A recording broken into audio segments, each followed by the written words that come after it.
Il ne fait guère de doute que de par le monde se trouvent des mystères archéologiques non révélés. Mais la grande pyramide d'Égypte recèle en étrangeté les plus insolites d'entre eux.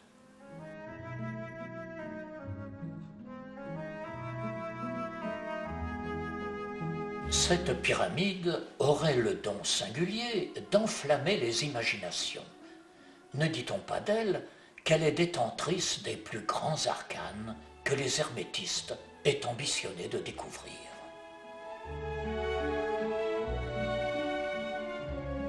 Selon la tradition, les anciens Égyptiens furent les héritiers d'une antique et indicible connaissance. Ils la reçurent, affirmait-il, des Nétérous, entités énigmatiques, qui vécurent et initièrent les hommes des millénaires avant l'histoire que l'on nous enseigne. Ces révélations sont indissociables de l'Égypte des origines. Elles vont des plus anodines d'entre elles, telle cette porte révélatrice du nombre pi, à cette croisée de bâtons pour définir la hauteur de la grande pyramide. Mais il y a une intellection beaucoup plus aiguisée. Elle nous amène aux frontières d'une autre réalité. Multipliée par les 9 dieux de la Genèse, la racine de 2 nous dote d'un résultat, lequel, multiplié par les décimales du Soleil, nous prodigue un total dont le carré n'est autre que le nombre pi. Ce monument, le plus connu au monde, est réputé posséder une énergie due à sa surface sèche et chaude en opposition à son sol frais et humide. Elle engendrerait ainsi des courants d'un très haut voltage. Ce n'est pas là l'objet de nos recherches, mais nous ne pouvons passer sous silence que les pyramides chantonnent joyeusement en des indices, hélas, trop faibles pour que nous puissions les entendre. Certaines cependant, telles que la pyramide rhomboïdale de Snéfrou, ne sont pas loin d'atteindre les 20 Hertz, le seuil de l'audible. Voici, diffusé sur ce synoptique, le champ d'activité que nous allons exploiter dans notre quête vers l'inconnu. Nous allons voir que la Grande Pyramide est un ordinateur minéral qui semble comporter autant de logiciels que nous avons de questions à lui poser sur la nature de notre environnement.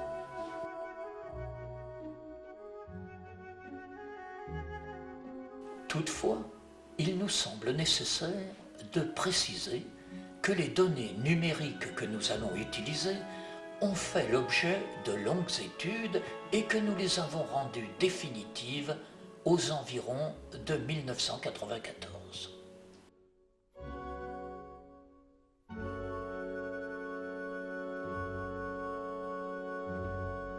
Le mètre, que les Égyptiens de l'époque n'étaient pas censés connaître, associé à la coudée qui leur venait du ciel, voilà qui devrait constituer un comble pour les professionnels orthodoxes. Cette improvisation représente ici les côtés d'un triangle équilatéral.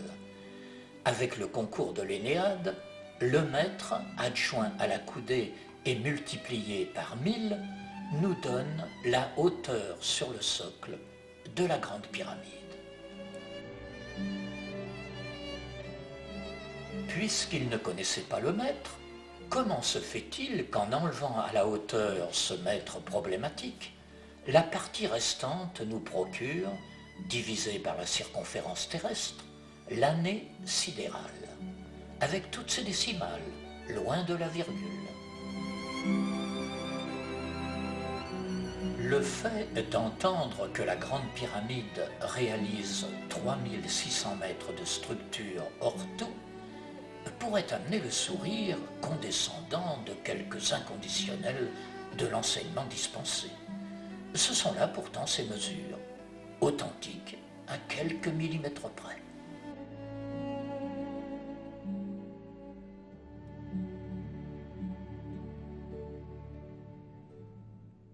serait-il judicieux de nous rappeler que si nous marchons 1 heure en couvrant 3600 mètres, il s'écoule 3600 secondes, et que ce nombre célébré en l'édifice est une grande constante universelle.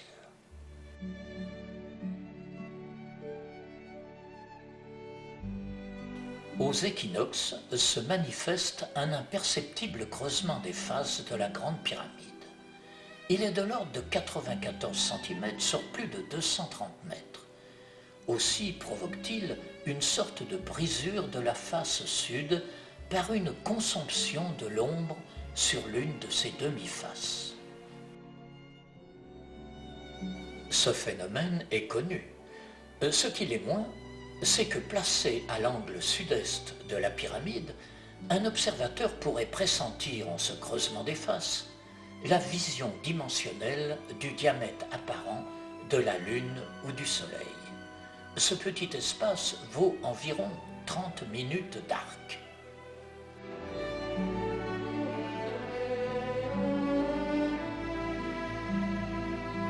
La Grande Pyramide nous expose ici une heureuse complicité interne-externe. Sa symbolique repose dans un écrin composé d'un triangle de feu circonscrit dans un cercle de lumière. Voilà qui devrait nous étonner. Les valeurs en degrés que l'on prête à l'arc-en-ciel sont identiques aux valeurs de la Grande Pyramide. Souvenons-nous, et Dieu dit à Noé, « Ceci est le signe d'alliance que je mets entre vous et moi. »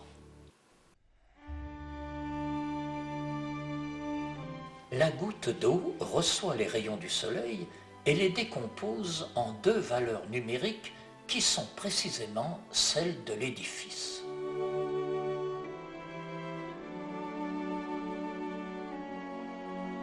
Il est notoire qu'Osiris est le dieu vert de la mythologie.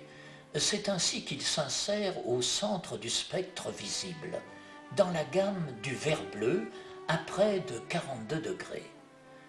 Ce premier exemple représente les arêtes, alors que la seconde valeur concernant les apothèmes est figurée par la pénétration dans l'ultraviolet à l'approche de 52 degrés. Pour pénétrer les arcanes de la Grande Pyramide avec cette exaltation inspirée qui conduit aux découvertes, il nous faut nécessairement envisager un support schématique. Celui-ci se doit de répondre à 3 logiques fondamentales, mathématiques, géométriques et astronomiques. Ce sont les fresques de l'ancienne Égypte qui vont entériner la solution. N'ont-elles pas pour perspective 2 façons synthétiques d'apparier les choses, la coupe et le plan? Quand on pense que l'on est parti, somme toute, sur quelque chose de très simple, les étoiles de la constellation d'Orion, ces 2 étoiles qui sont capitales, puisqu'il y a Bellatrix ici, Rigel ici, et puis alors cet angle droit absolument fantastique, de 90 degrés, qui nous donne l'ensemble, qui cerne l'ensemble, et qui nous incite à considérer que Bellatrix et Rigel sont la face de la pyramide. À partir de cet instant, qu'est-ce qu'il nous reste à faire? Eh bien, à considérer qu'il y a une partie réelle et une partie virtuelle. À ce moment-là, la base elle-même de la pyramide est construite. C'est d'une simplicité enfantine. Dès lors, voyons comment nous pouvons procéder. Sur le terrain, avec un montage coupe et plan, puis d'une façon plus avisée, avec la disposition des étoiles de la constellation d'Orion. Dans les 2 cas, nous parvenons au même résultat.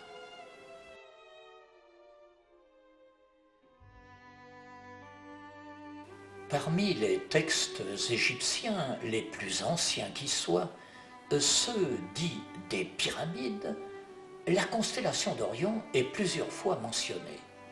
Les 7 étoiles sont ici projetées sur le monument vu du ciel nommé carré base. L'étoile Bételgeuse nous invite à formuler un toit de 144 degrés, nombre biblique, ce qui nous amènerait à une évocation du Béthil, autrement dit, la demeure des dieux. Parmi les fresques de la mystique cachée, certaines similarités sont révélatrices. Elles ont trait le plus souvent à des représentations qui pourraient apparaître anodines, mais qui ont le plus souvent, par le biais du jeu, un sens initiatique manifeste et parfois même évocateur. Avec cette allégorie liturgique, nous retrouvons le dieu Osiris, l'un des principaux émissaires du panthéon égyptien. Par les légendes attachées à son nom, cette déité symbolise le lien tertiel. Nous remarquons sur la poitrine du dieu la croix de saint André qui le caractérise. Nous ne pouvons éviter le rapprochement entre ce précieux indice, ostensiblement apposé, et la croix d'Orion représentative de l'aspect schématique. Cette croix dont il est question a une complémentarité qui tient du prodige. Elle nous procure, avec une magnificence toute stellaire, la forme volumétrique exacte de la Grande Pyramide.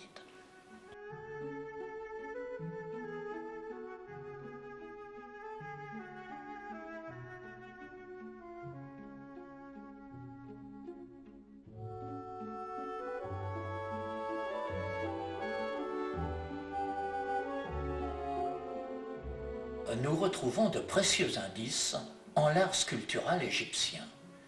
Le grand prêtre Lassène voulait-il, par cet angle précis, immortaliser l'une de ses réminiscences, sans doute la plus émouvante de son savoir caché.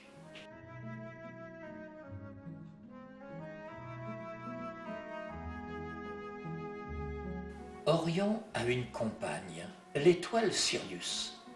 Elle ne saurait être dissociée de son cheminement stellaire. Nous voyons qu'en 10 435 avant notre ère, elle se trouvait dans l'alignement horizontal des étoiles cadres de cette constellation.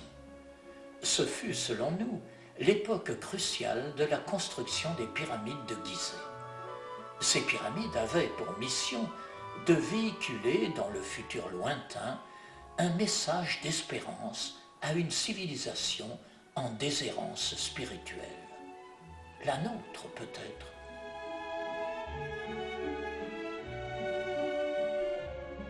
Senmout, grand intendant de la reine Hatshepsut, était lui initié au mystère qui unissait Orion aux pyramides.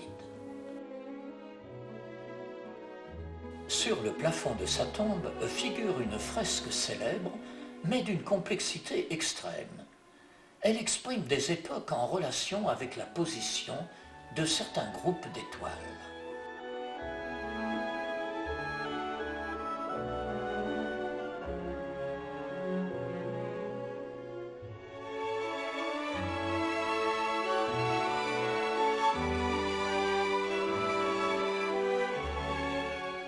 La représentation schématique de la constellation étant celle que nous connaissons, nous nous devons de retrouver le carré base indiqué par les 3 étoiles du baudrier.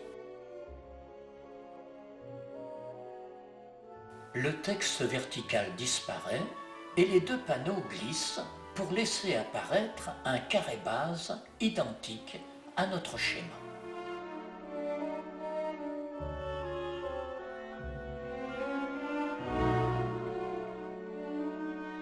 Ainsi orientées verticalement, les 3 étoiles du baudrier d'Orion ne laissaient planer aucun doute.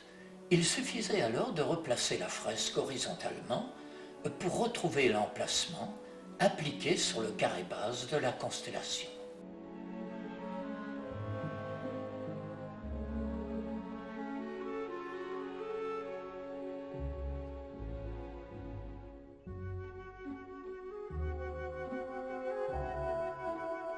Les grands initiés encensaient les spécificités qui émanaient de la structure pyramidale.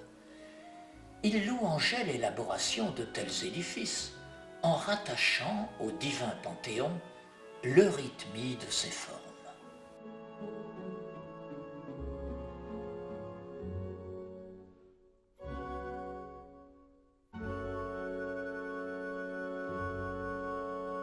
Les lignes architecturales de la Grande Pyramide ont été pensées à un très haut indice de perfection.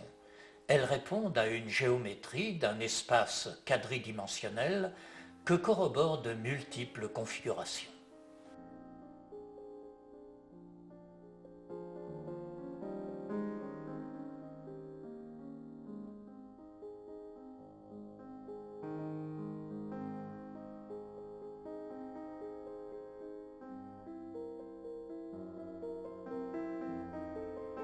Il est parfois fait appel à une géométrie de synthèse pour former les valeurs des arêtes et des apothèmes.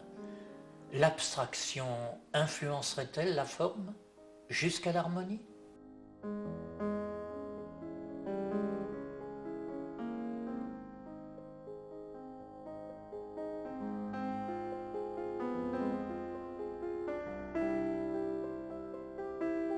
Le complexe plan-coupe prend ici toute son intensité.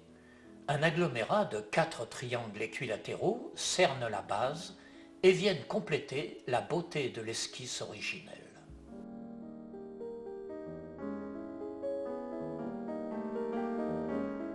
Au centre du carré base se trouve ce que nous nommons la ceinture. Elle est formée par le décalage laissé par la fraction des 4/4 de la hauteur. Voyons combien il est important de la faire figurer en sa juste place.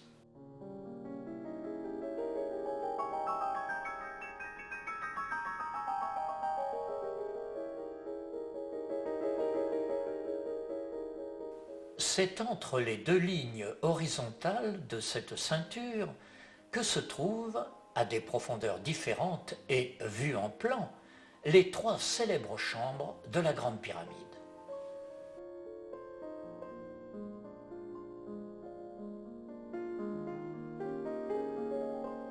Visionnons le décalage de ces chambres en coupe pour mieux ensuite pouvoir les situer en plan.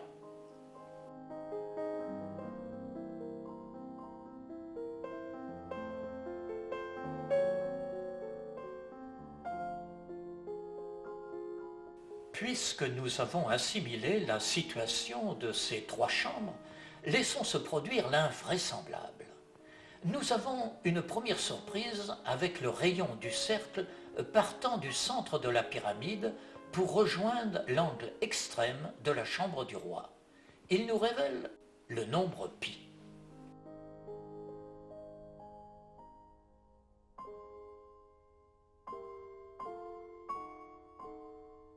Projetée à l'échelle, la constellation d'Orion se glisse sur le carré. Elle occupe les espaces définis par la judicieuse disposition des pièces. Si à la vue de cela, l'émotion ne nous gagne pas, c'est que les fallacieuses hypothèses que l'on nous enseigne ont scellé leurs œuvres et qu'en nos esprits, le doute est devenu plus fort que la vérité.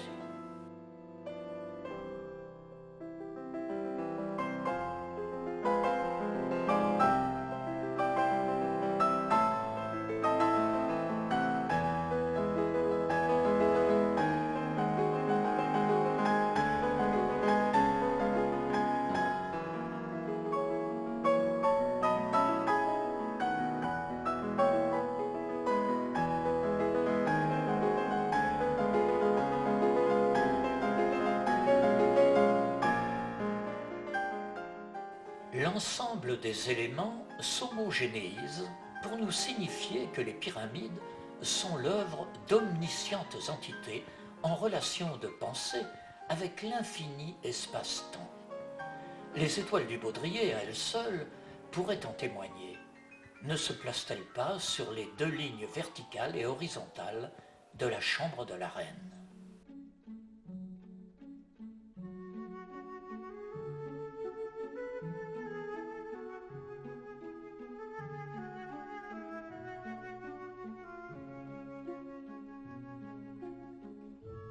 Les conduits dits d'aération, objet de tant de suppositions, demeurent aujourd'hui encore une énigme. Vu ici en plan, nous voyons que leur tracé, en jaune, passe au centre de la chambre de la reine, sur la position de l'étoile Alnilam, la plus éloignée en années-lumière. Sur cette illustration, les conduits placés au sud sont dirigés pour le roi vers l'étoile Alnitak de la constellation d'Orion et vers l'étoile Sirius pour la reine. Au nord, le conduit du roi se dirige vers l'étoile Tuban du dragon, alors que celui de la chambre de la reine atteint la petite ours.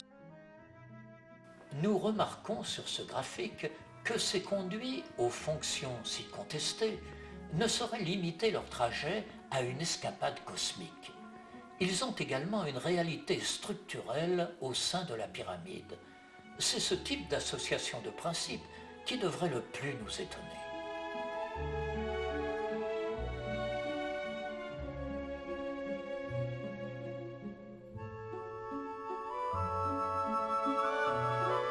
De toutes ces révélations, ce qui est le plus époustouflant, c'est la corrélation que l'on se doit d'établir entre cette image alchimique et la structure interne de la Grande Pyramide.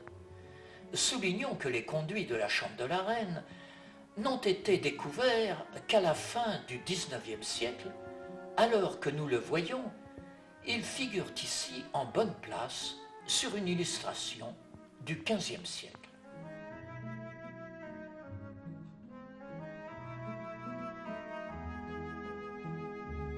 Le message que nous invite à méditer la constellation d'Orion est celui d'une harmonie universelle.